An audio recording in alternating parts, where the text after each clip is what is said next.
sick. I'm not sick. You're sick. Oh boy. What a time to be a freestyle skateboarder. If I hear one more Rodney Mullen joke. What's good, and welcome back to Fake Trick News, your favorite and possibly the only source that you're aware of for freestyle news, entertainment, and just trash talk. I'm gonna try to keep it to a very appropriate, not offensive amount, but no promises here, folks. Now, there's a lot of beef, some drama, a lot of Instagram stuff. So we're gonna jump right to it. Right off the bat, we've got Japan news. I feel like it's probably important for us to start with Japan, considering I just got back from Tokyo. It feels like I got back like yesterday. But Japan, always, as always, is bringing the heat. One person who is always bringing the heat is Ike Nagao, who crushed it at the end of the year contest in Japan. It was the last event of the year, and he came out swinging after kind of a hard year of competing. The kid just was the fastest, most intense, new trick-doing competitor in this event, and I think he took first. Heck yeah. And we can't really talk about Japan without talking about the Nagoya Crew. Got these guys from Nagoya, right? They came up to the contest. I met them in person finally. We've talked about them on this channel a bunch of times, I think. Probably like the most like entertaining and like fun-having group of freestylers in Japan. If you aren't keeping up with the Nagoya Crew, we need to make like a TV show for these guys. They're also the nicest people. Lauren, come be in the video. Lauren, be in the video. Come here. Come here. We also should talk about Yuta Fuji. The kid crushes it. He's the son of Masahiro Fuji, one of my all-time favorite freestylers. And sorry, Masahiro, but like definitely second in line now to your son, Yuta, who's such a funny kid and then also can hold it down on the board like no other. And we talked about drama in this, and we can't even spare Japan in the drama talk right now. Usually there's no problem, but in the last few months since the All Japan contest and Japanese World Championship, we saw a little bit of drama regarding the contests and regarding the JFSA. I don't know all of it. I'm not gonna try to translate and figure out what is going on because really it's not my place. But since I run a news channel, I should at least tell you that Toshiaki Fuji has a little bit of a feud with the JFSA. It turns out he has left the Japanese Freestyle Skateboarding Association, the JFSA. There's a bit of a heated debate and discussion, I guess, among pro membership and some people being able to compete in some JFSA sanctioned contests. How now, brown cow? How now? Blah, blah, blah. This is what happens when you don't warm up. I really don't know what's going on. I need to learn more kanji. I'll just text Dan Garb. He seems to be speaking great Japanese nowadays. And since I don't have a segue, we'll just dive right into Instagram rules, because it still does. Whether you're a beginner freestyler sharing what you're learning on Instagram, or you're a crusty old pro like me who occasionally goes out and diddles around and calls it content, you seem to all be crushing it right now. And one person who I've been really impressed with and stoked to see is Toby Lodge. Toby, throwing down clips somewhere in Chile, I guess. He's been living in South America. He's originally from the UK. He even hooked up with our friend Cristobal while he was down there, and they made a whole video together. That's the cool part about what we do. Got guys who do this all over the world. When we're able to come together like this, we get great content. Selfishly, I want you all to travel more so I can see more collaborations among you. We had Daniel Adam, who came out of nowhere in Europe, skating a Never Enough board. It's cool to see somebody skating a single kick. 1, 2, it's really cool to see somebody doing a carousel on a single kick. That's a hard trick. It's a trick you have to really commit to. Dang, dude. And right when I think I have something to talk about on this channel from him, he comes through with another combination of tricks. I like how he's like kind of out of breath when he sets up for this. And then he gets up there, does a setup trick, and then a finger flip in the track. What? I don't do those. I can't do those in combos. Come on, man. You make me look bad. I definitely watched that trick a couple of times and told myself I'm gonna go out and learn this, and didn't.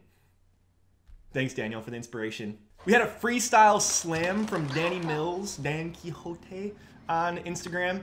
Freestyle slams, man, they're back. I don't know what was going on there. I'm into it. I worry about you sometimes. Now, if freestyle went into the Olympics or became like a team sport, I'm sure we'd all have mascots, right? We'd all be like, you know, the California headbands or Great Britain bald heads, or, you know, maybe even the Canadian sweaters. And I feel like the captain of the Canadian freestyle team would be our good friend, Eric Lowry, who goes by Eric FS Lowry 98 on Instagram.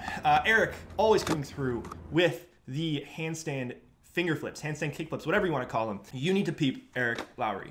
And to cap off this Instagram rules segment, we've got our friend from India.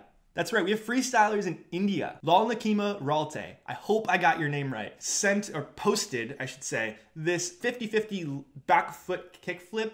He didn't even know what quite to call it, so he posted it and asked the question. So maybe you can help us. Hit us up in the comments below. Let us know what you think this trick is, what it should be called.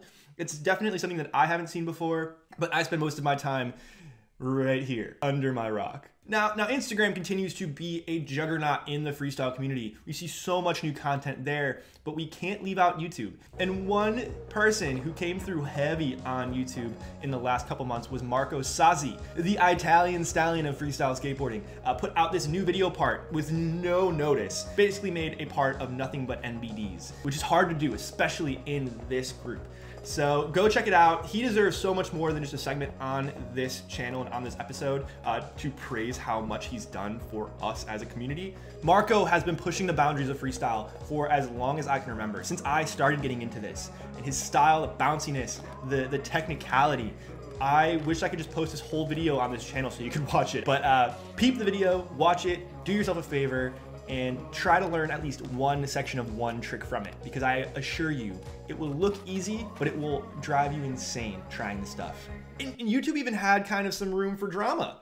We saw a little video from our friend Mark Gonzalez, who you probably have heard of from everything that doesn't relate to freestyle, making a video about yo-yo plants. Mark's video, called Yo-Yo versus the Mutt, was basically just a call out at Rodney Mullen about not having as good of yo-yo plants as Yo-Yo Schultz, the inventor of the yo-yo plant. Like, that's my favorite video on YouTube right now. Like, to see him basically talking trash about the guy who copied yo-yos from Yo-Yo. Yeah. I mean, clearly not supposed to be actually malicious in any way, but still hilarious. And the fact that it was Mark Gonzalez doing it just makes it that much more entertaining to me. And now that drama out of the way, I should talk about my own drama. There's been a lot going on lately regarding the reissues in freestyle. It seems that with the hype surrounding the Bones Brigade reissues and a lot of the kind of old school skate stuff that's been brought back for reissue, we have a lot of brands that aren't the Bones Brigade and aren't Powell Peralta putting out their own reissues. A lot of them are made the exact same way as past skateboard models. And that's cool. I mean, it's cool to see like World Industries come out with a lot of boards that people couldn't get back in the day. And it's really cool seeing brands like, I don't know, Decomposed making reissues of freestyle boards that maybe you had, you older freestylers out there, when you were 13. So Tracker came out with this line of reissues. One was the Jean-Marc Vassette frog board graphic, which is tight. Super cool to see that board reissued. Another one that came out with that